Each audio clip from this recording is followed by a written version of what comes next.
Hey, what's up, YouTube? It's Tiffany coming at you guys with another video. Today we're going to talk about getting leads and closing those leads. Just some of the strategies that I personally use that I found to have been most successful in my business. Been in business for about a year now, coming up in June. And so yeah, I'm just going to share some of my personal strategies. We are in this all to learn and to share gems with one another. So yeah, I know this is something that comes up in a lot of Facebook groups that I'm in, and various business owners like, hey, what is your strategy? What are you doing? So I'm giving you guys an inside look on some of the things that I do. All right, but before we hop in, make sure you like and make sure you subscribe so you are notified when I'm coming with these gems. All right, let's hop in. The first number one way that everyone talks about when they first get started, really, in most businesses, is social media, right? So I would definitely encourage you guys to post on your personal pages, even like when you're in those kind of pre-launch weeks or days before you're launching your business. I would post on your personal page, hey, guys, I am launching my 360 or my photo booth business. These are going to be some of my rates. I'm running some specials. It's getting ready to be summertime. People are just looking for a reason to have a party, right? Like everybody's going to be out in the backyard grilling and, having a good old time. So you just want everybody to know that, hey, I have this new business. This is how I can enhance your party and make sure you capture the memories of it and that your guests have a good time and that you have a good time. So I would definitely encourage you guys to post on your personal page. Don't oversaturate it because then people are going to get tired of seeing it. But I would periodically post on your page, hey, I'm getting ready to launch my business, just so people can see. Posting your stories on your Instagram, on your Facebook, if you have TikTok, I would definitely encourage you guys to leverage that. But in addition, obviously, you're going to want to have separate business pages where you're going to have, posting of some of your events so people can really get a behind the scenes look at what does it look like when, you're there doing your 360? What does the end product look like? What does it look like when people are on it and, behind the scenes and they can see people laughing and joking and having a good time? You definitely want to get footage at all of your events so that you can post those things on your social media and then on your business pages as well. I will say that people like to go ahead and set up their business accounts under their, business page. So in addition to me making my Magical Moments accounts on Facebook, then I also created the business account so that I could go in and then create ads. I did end up farming that out to someone else. I can't remember the name of the website that I used. It wasn't Thumbtack, but it was one of those others. It's not coming to me right now, but anyways, plenty of those little websites where you can get people who are IT whizzes to go ahead and set up all that stuff if you don't want to. I personally didn't want to. So I did work with someone to get that all set up. I gave him a bunch of footage. He created all of my ad videos. He set up, the timing, and I gave him my budget, and he set all that stuff up, all the different accounts that you need. Facebook does cover Facebook and Instagram, so you can run all of your ads from that one Facebook business account. So I will say that is one strategy. I personally didn't have a lot of success with doing the ads. From my understanding, it is something that you have to consistently do over and over and over again. And then you also have Google ads that you can run. So there's a number of different ways that you can kind of set up that funnel to just kind of run on its own. So I would say that is a good passive way to get lead generation, right? And to get some kind of contacts in your funnel. And then the second way I would say that a lot of people leverage for lead generation is using some type of website like a Thumbtack or Bash or Wedding Wire, some of those other kind of event space websites where they pretty much marry up people who are looking for vendors with event, vendors. So I personally do have a Thumbtack page that I set up. I've been using that since the very beginning. And I would say I probably have paid for... I'd say I probably have closed maybe 7 to 8 leads. So I actually went out and did those events, and I probably have paid for I'd say maybe 16 to 20. I can't even remember leads, but all that to say, my close ratio is probably at about 15%. And of that 50% who don't respond, I'd say half of them, or of the 50% that I don't close, 50% of them probably just didn't respond to my messages. So I don't know if I was too high in pricing or, sometimes people are just kind of fishing to get an idea of cost before they make a decision if they want to do it. And so the bad part of it is that you're paying for the lead up front. And a lot of times there's competition, right? So what I found is that the more competition, the less the lead, the cost of the lead. So, it might be me and three other companies that they give the lead to. So my pricing is cheaper versus if they're giving me a lead with one other person. I see those leads tend to be more expensive.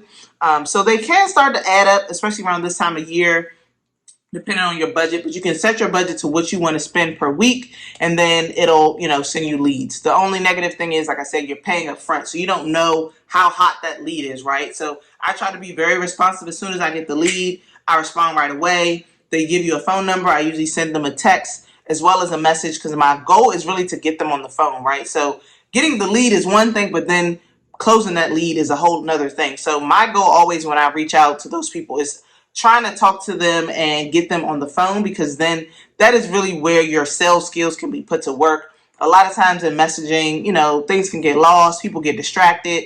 You always want to strike while lead is hot. So I try to respond as immediately, as fast as I can.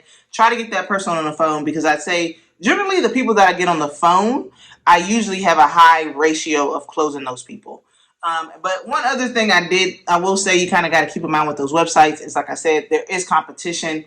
So I feel like personally that sometimes you kind of get pressured into trying to reduce your price to stay competitive, which I don't mind doing to a certain extent, right? So you have to evaluate this for your business. At what point does the price get so low that it's not worth you, going out and doing that event? So I kind of try to keep that number in my head. I am willing to negotiate more on, events that are 3 hours or more. If you're at 2 hours, it's only, so low that I'm willing to go. So I try to stick to my guns with, hey, this is our pricing. And usually what I will say is, hey, let me know what kind of feedback you're getting from the other companies. I could be able to match it. And, I've had some customers come back to me and I was willing to match. And sometimes it's just like, hey, it's a 2 hour event. It's not worth me coming out, to maybe this person lives like 45 minutes or some away from me, and then I have to do all the prep work, all the gas, all the driving, all the interaction with that customer, all the overlay, all in. You definitely usually spend for a 2 hour event probably like 5 hours. And so if you're like, oh, the customer's like, all I have is $300, because I've had some folks, come back to me like, well, this person's offering $250 and you're offering $400, and I'm like, sorry, I can't beat that. That's not a competitive price. I'm not willing to do that. So bear in mind when you're dealing with those type of websites, that's you're gonna run into that sometimes. It's just part of being in business. Is always going to be a competition for business, and really what I try to do is make sure I'm able to articulate the differences, because in anything you get what you pay for.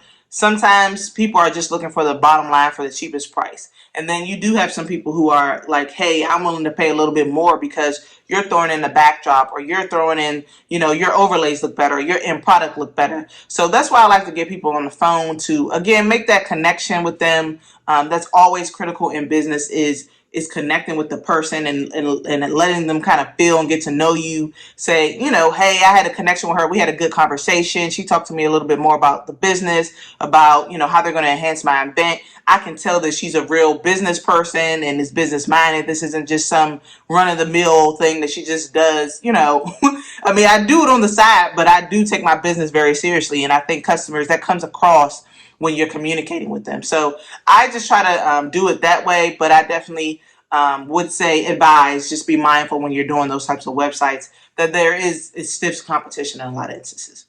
And so then the third way I would say, and what I think is the most successful, is finding places that people, or finding ways to connect with people that are having events. So, whether it's looking on Facebook to see, usually a lot of times Facebook, people will put up ads for a wine festival, or an all white party, or this or that. Looking for spaces and websites that kind of post that information, and going and directly contacting those people, or even just if your space is corporate, reaching out to companies that could use that. Maybe companies that are having a grand opening, or they have a lot of events for their staff, of staff appreciation and Christmas parties and things of that nature. Just reaching out directly to those people and developing a relationship. I did that really early on with a couple of companies, and I've been able to close some events that way. And I'd say,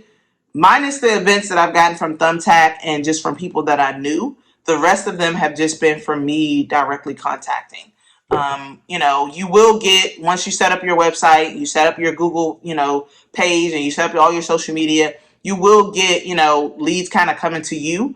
But I also like to stay consistent with me reaching out directly to those people that I think would fit, the target market that I want. Because obviously, who you get indirectly, you don't always have the best control over.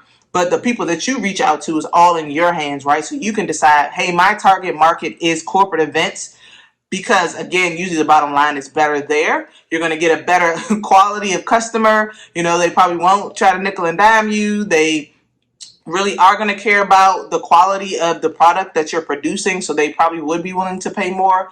So just weighing your, what is your target market? Is it weddings? Is it corporate spaces? Is it whatever it is? And trying to, directly contact people in that space, network, forge relationships, and be able to connect with those people that are having events. And usually over the long term, what I found is once you've kind of made that connection, they'll keep coming back to you, right? So, I connected with a specific fraternity about a couple months ago, and they had their event, right? We did it. And then from that event, another group from that fraternity or another chapter from that fraternity reached out and said, hey, we're having another event next month. Can you come out for that? And then at that event, some more people took cards, and I'm expecting more calls from that because another chapter will probably having another event. So I really find that direct contact, rather than always relying on social media and kind of those indirect, the people to come in or events to come in.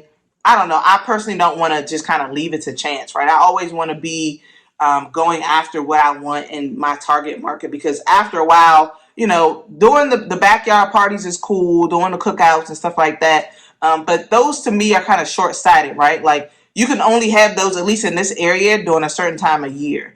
And typically they're kind of here and there. So I like to connect with people that I know are going to consistently be having events.